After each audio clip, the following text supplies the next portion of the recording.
तो चलिए एक बार फिर आप सभी का बुलेटिन में बहुत स्वागत है। प्रधानमंत्री नरेंद्र मोदी और मुख्यमंत्री योगी आदित्यनाथ की डबल इंजन सरकार ने पश्चिमी यूपी में विकास की गंगा बहा दी है। पश्चिमी उत्तर प्रदेश अब दंगों की पहचान से निकलकर विकास के मॉडल के रूप में उभर रहा है। मोदी योगी की जोड़ी ने पश्चिमी यूपी को महज 35 दिनों में 4 बड़े प्रोजेक्ट देकर विकास की नई उड़ान प्रदान की है। और इसके साथ ही गंगा एक्सप्रेसवे और दिल्ली देहरादून कॉरिडोर जैसे प्रोजेक्ट भी जल्दी ही पश्चिमी यूपी में विकास के नए आयाम गढ़ेंगे। रिपोर्ट देखिए।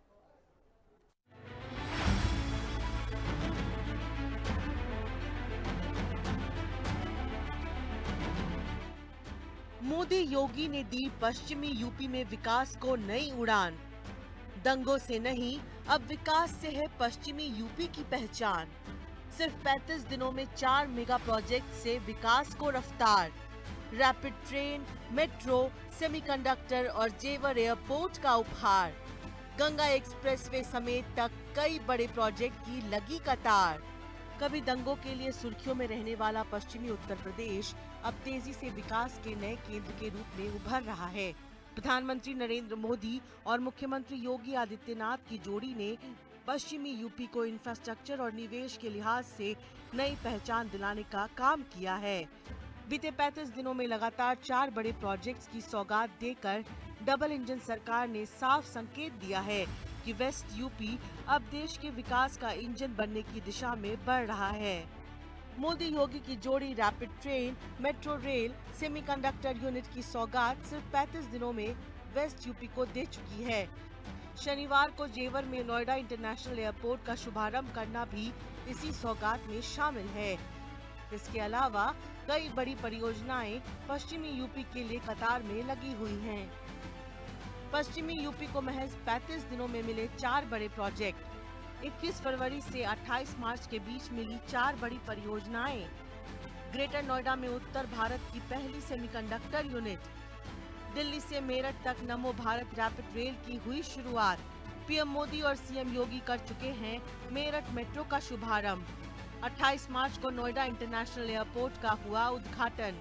जेवर एयरपोर्ट के उद्घाटन के मौके पर प्रधानमंत्री नरेंद्र मोदी ने खुद पश्चिमी यूपी को दी गई विकास की सौगातों का जिक्र किया। पीएम मोदी ने बताया कि 1 महीने के भीतर ही पश्चिमी यूपी को 4 बड़े प्रोजेक्ट दिए गए हैं। ये मेगा प्रोजेक्ट्स देकर पश्चिमी यूपी के विकास को नई रफ्तार दी गई है।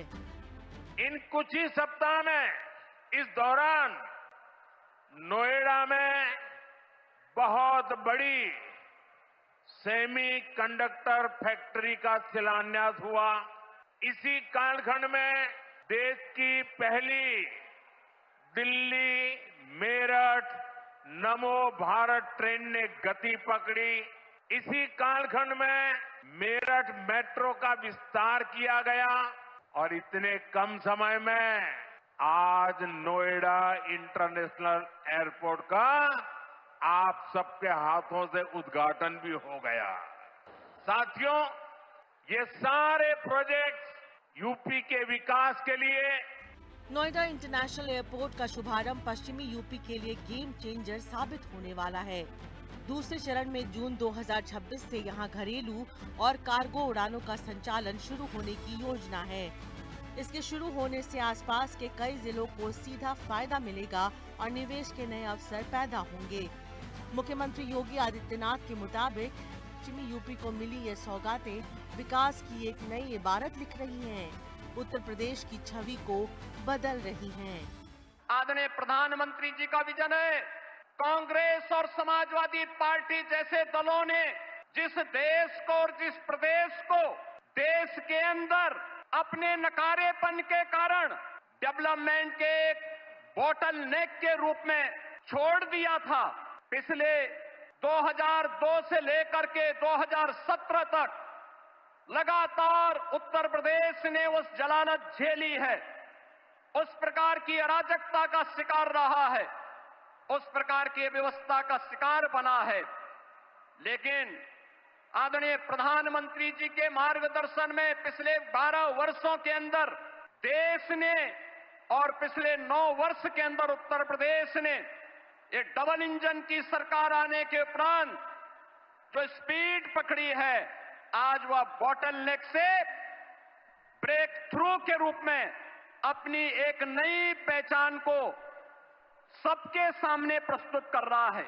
पश्चिमी यूपी के लिए विकास की सौगातों का सिलसिला आगे भी जारी रहने वाला है।